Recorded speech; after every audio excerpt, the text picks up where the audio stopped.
माँ, तुम ऐसी होती हो?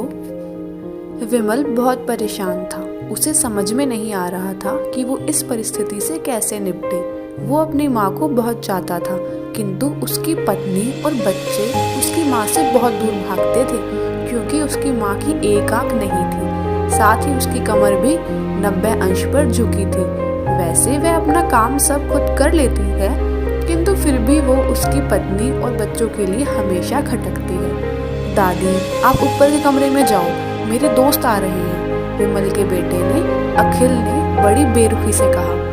पर बेटा, मैं तो यहाँ बहुत दूर बैठी हूँ, विमल की माँ ने बहुत प्यार से कहा। नहीं, आप उनके सामने मत रहो, वो मुझे चिढ़ाते हैं, अखिल ने जोर से डांटते हुए कहा। क्या हुआ अखिल, क्यों चिल्ला रहे हो? विमल की पत्नी कामनी ने किचन से ही आवाज लगाई। देखो ना माँ, ये दादी यहीं ड्राइंग रूम में बैठी है और मेरे दोस्त आ रहे हैं, अखिल ने शिकायत भरे लहजे में कहा। माँ जी, आप ऊपर चली जाओ, क्यों हम लोगों को लजवाती हो? कामनी ने बेटे का पक्ष लेते हुए कहा। बेचारे सरस्वती चुपचाप उठकर जीने के सहारे ऊपर जाने लगे। कमर झुकी होने के कारण उन्हें ऊपर चढ़ने में बहुत परेशानी हो रही थी, किंतु वो पूरी ताकत से ऊपर के एक अकेले कोने वाले कमरे में जाकर बैठ गए। विमल बाजू के कमरे से सब सुन रहा था।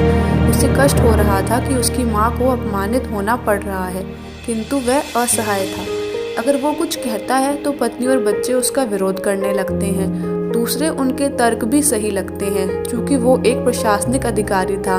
उसका सामाजिक स्तर बहुत ऊंचा था। उसकी ससुराल भी एक उच्च घराने में थी। अंततः वह चुपचाप इस तरह हर दिन अपनी माँ को अपमानित होते देखता रहता था।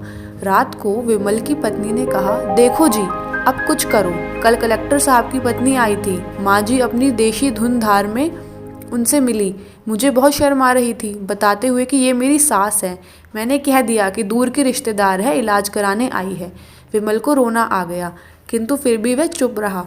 उसे समझ में नहीं आ रहा था कि वो क्या करे।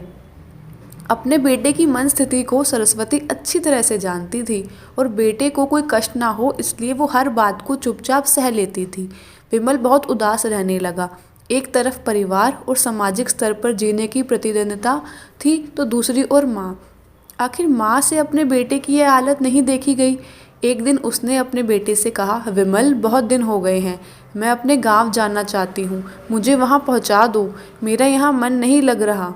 किंतु माँ, वहाँ तो कोई नहीं है, तुम्हारी देखभाल कौन करेगा? विमल ने आश्चर्य से पूछा।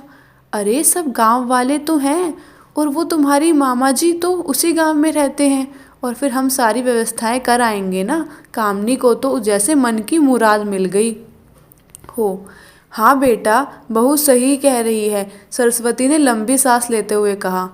विमल जानता था कि गांव में माँ की देखभाल करने वाला कोई नहीं है, लेकिन अपनी पत्नी की जिद के कारण वह अपनी माँ को गांव छोड़ने पर विवश हो गया।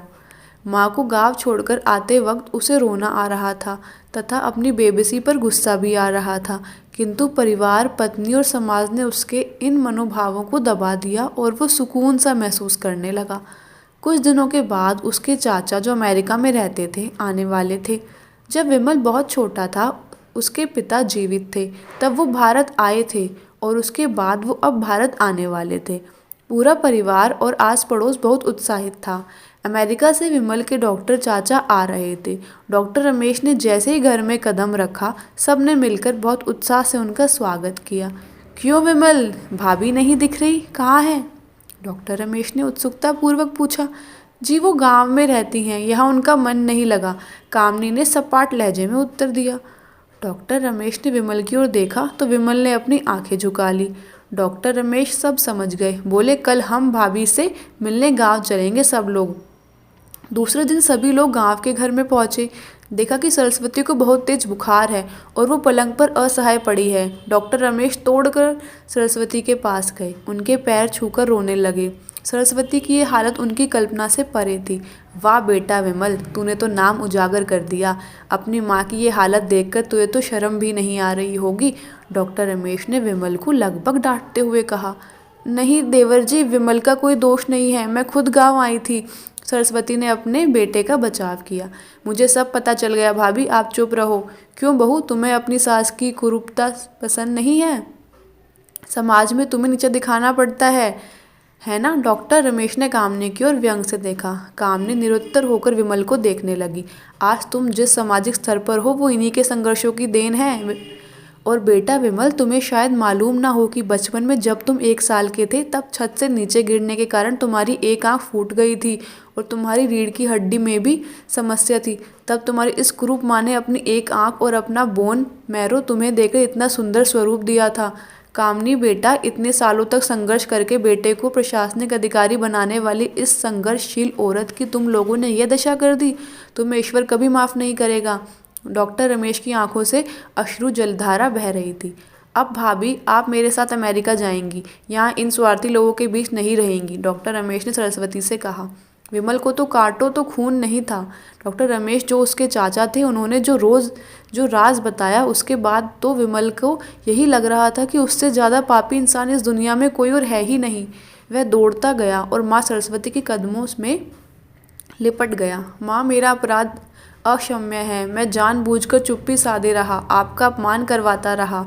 अब सिर्फ आप ही उस घर में मेरे साथ रहेंगी और कोई नहीं। विमल ने आग्नेय दृष्टि से अपनी पत्नी और बच्चों को देखा। कामनी को भी बहुत पश्चाताप हो रहा था, किंतु उसकी हिम्मत नहीं हो रही थी कि वो सरस्वती से आंख मिलाए। सरस्वती ने कामनी की मन स्थिति को समझकर उसको पुचकारते हुए अपने पास बुलाया और विमल को डांटते हुए कहा, खबरदार जो मेरी बहू को मुझसे अलग करने की कोशिश की तो तुझे ही घर से बाहर निकाल दूंगी।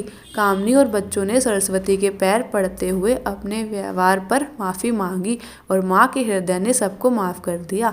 तो मेरी आप सबसे यही विनती है कि अपने दादी और अपनी मम्मी पापा सबका सम्मान करो और उनके साथ आदर पूर्वक से रहो।